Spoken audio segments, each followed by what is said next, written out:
नमो नमः। आज आदर्श शिक्षा संस्थान जोधपुर की इस ऑनलाइन कक्षा में सभी विद्यार्थियों का स्वागत अभिनंदन।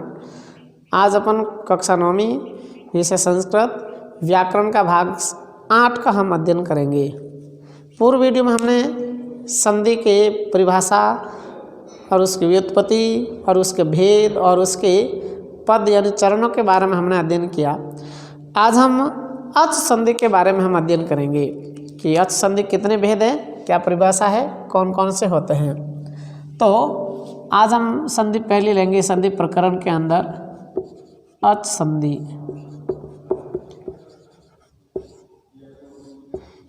इस अच संधि की हम पहले परिभाषा एक बार हम देखते हैं और वो इस प्रकार मैं हिंदी में लिख रहा हूँ। जब पूर्व पद का अंतिम वर्ण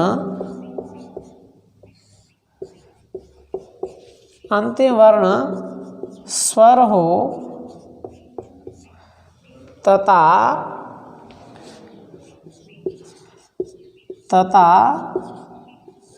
पर पद का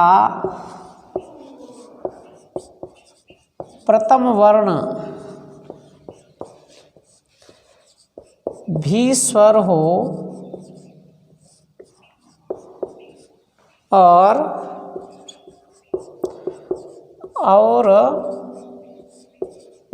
उन दोनों के मेल से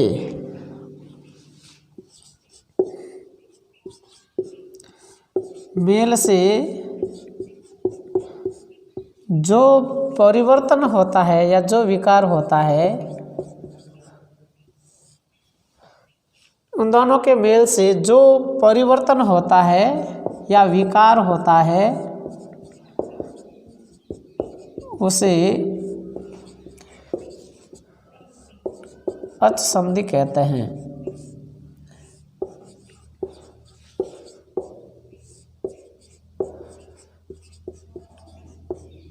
यथा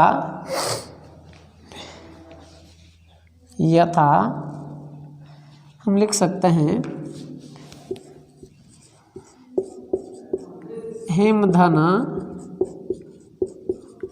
आलयः बराबर हिमालयः। तो हमने अच संधि यानी इसकी पहचान क्या। संध्या मुख्य रूप से 3 हैं, तीनों की पहचान हमको करनी आनी चाहिए। अगर पहचान करनी आ गई तो आदि संधि को हम समझने में आसानी हो गई।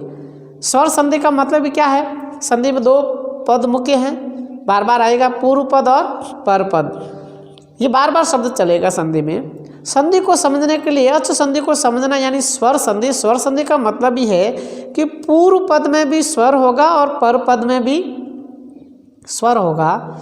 इन दोनों के मिलने से जो परिवर्तन होगा उसको ही हम अच संधि कहते हैं या स्वर संधि कहते हैं। यानी पूर्व पद का अंतिम वर्ण भी स्वर होगा और पर पद का प्रथम वर्ण भी स्वर होगा। उन दोनों से मिलने से जो परिवर्तन होगा उसको हम अच संधि कहते हैं। उदाहरण है इसमें हम देख सकते हैं, ये पूर्व पद का अंतिम वर्ण है माँ, तो इस माँ किस किस से बना है, माँ और अ से, माँ और अ से। हमेशा याद रखना व्यंजन हमेशा स्वरों के सहयोग से ही चलते हैं, उसका उच्चारण होता है। व्यंजन का उच्चारण स्वरों की सहायता से होता है, अन्यथा स्वर के व्यंजन के साथ यदि स्वर नहीं है तो वो हमेशा हलंत में ही रहता है। उसका उच्चारण म कहेंगे तो म, क कहे तो क, ल कहे तो ल ल ल ल, यही क यही उच्चारण होगा यदि उनके साथ स्वर नहीं है तो। इसलिए इस माँ में कौन है, अ, म और अ मिलकर के पूरा मह बना है। तो इसमें अंतिम वर्ण कौन है, अ कौन है, स्वर है।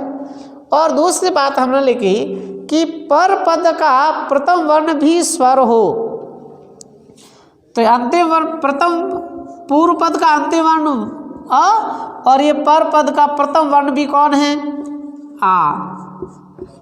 अब फिर बात हमने कही इन दोनों के मिलने से जो परिवर्तन होता है, मेल का मतलब आपस में मिलना, इन दोनों के मिलने से जो परिवर्तन होता है वही स्वर संधि होती है। अब अ प्लस अ मिलेंगे तो दोनों मिलने से आ बन गया, इसलिए हम देखेंगे हिम धन आ तो ही माँ, इस माँ में आ की मात्रा है, माँ आ माँ, इसलिए क्या बना हिमा। फिर लय हिमालय, इसको हम क्या कहेंगे अच संधि कहते हैं।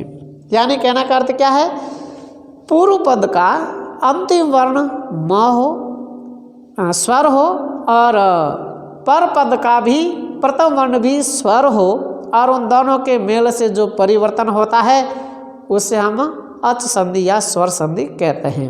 अब हम देखेंगे अच संधि के भेद कौन कौन से हैं वो हम देखते हैं एक बार। हम इसको मैं मिटा करके फिर से आगे लिख रहा हूँ। अच संधे अधोलिखित भेदा संति, लिख रहा हूँ अच संधे अधोलिखित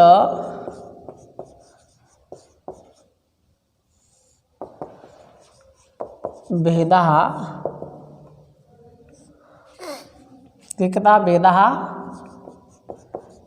संधि। तो कौन कौन से भेद होते हैं अच संधि के, तो देखिए सबसे पहला है वह है दीर्घ संधि, नंबर 2 लिख सकते हैं हम गुण संधि, नंबर 3 हम लिख सकते हैं वृद्धि संधि, नंबर 4 लिख सकते हैं हम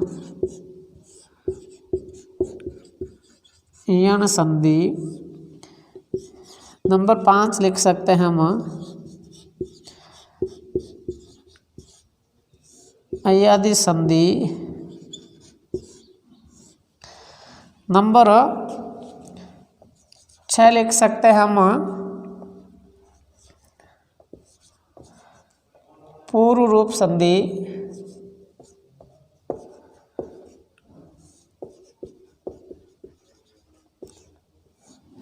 7 लिख सकते हैं हम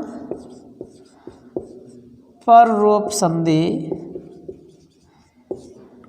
और इसका 8 प्रकार भी होता है, चलता तो कम ही है फिर भी हमें लिख देता हूँ आपके सामने प्रकृति भाव संधि।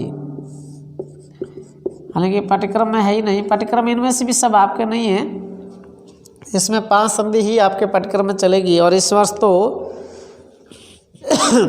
कोरोना काल के अंदर कितना पाठ्यक्रम में है वो आपके सामने आ चुका है, तो उसको देख करके हम अध्ययन करेंगे।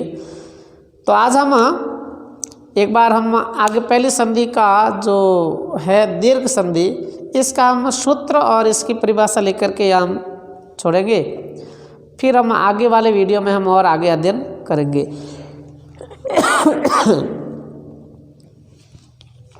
नंबर 1 मैं ले रहा हूँ आपके सामने दीर्घ संधि।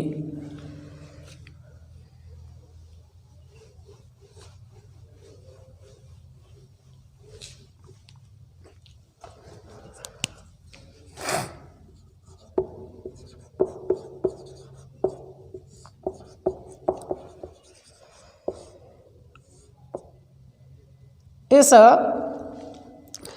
दीर्घ संधि को पूरी हम अगले वीडियो में अध्ययन करेंगे। आज के वीडियो में इतना ही। धन्यवाद, नमस्कार।